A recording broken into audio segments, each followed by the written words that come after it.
பிரியமானவர்களே, உங்களை இயேசு கிறிஸ்துவின் நாமத்தில் நான் உங்களை வாழ்த்துகிறேன். இந்த கிறிஸ்மஸ் கிறிஸ்மஸை நாம் கொண்டாடி முடித்திருக்கிறோம். அடுத்து நமக்கு புது வருடம் வரப்போகிறது.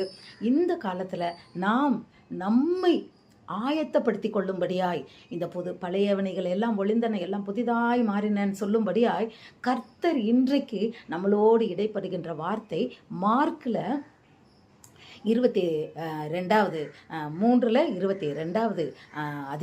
வசனத்தை நாம் இன்றைக்கு பார்க்க போகிறோம். என்ன எழுதியிருக்கு அப்படின்னு சொன்னால், ஆண்டவர் சொல்கிறாரு, ஒருவனும் அதாவது பழைய துண்டோடு புதிய துண்டை சேர்த்து வைக்க முடியாது, ஏன்னா அது இதை கிழிச்சிரும் அப்படின்னு சொல்கிறார்.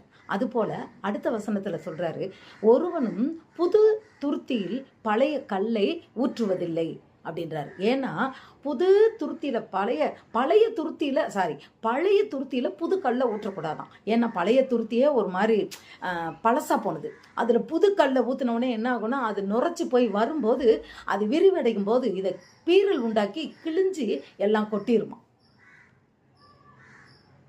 அப்போது இது ஏன் சொல்கிறாரு? இந்த வசனத்தின் மூலமாய் நாம் கற்றுக்கொள்வது, இன்றைக்கு தேவன் நம்மளோடு பேசுகிறது என்னன்னா, நாம் இந்த புது வருடத்துக்குள் நாம் நுழைய போகும்போது, நாம் பழைய மனிதனாகவே நாம் புது வருடத்துக்குள்ளே நுழையும் போது புதிய ஆசீர்வாதங்களை பெற்றுக்கொள்வது பழசோட புதுசாக ஆண்டவர் சேர்க்க மாட்டார். ஹல்லேலூயா.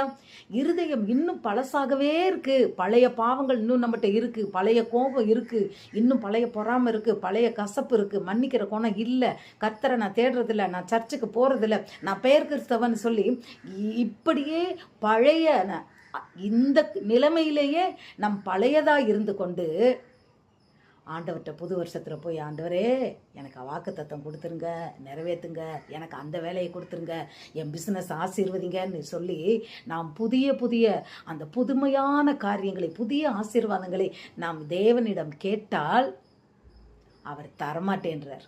சொல்கிறார், பழைய துருத்தியில் எப்படி நான் புது திராட்சை ரசத்தை நான் ஊற்றுவேன், அப்போ புது திராட்சை ரசத்தில் தான் புது கல்லை ஊற்றுவாராம். ஸோ இன்றைக்கு பிரியமானவர்களே, நாம் புதியவர்களாய், புதிய இருதயம் உள்ளவர்களாய் நாம் மாறுவோம். கர்த்தர் நிச்சயமாகவே நமக்கு புதிய ஆசீர்வாதங்களை, புதிய வழிகளை, புதிய பாதைகளை இந்த புதிய ஆண்டில் நிச்சயமாக நமக்கு தருவார். God bless you.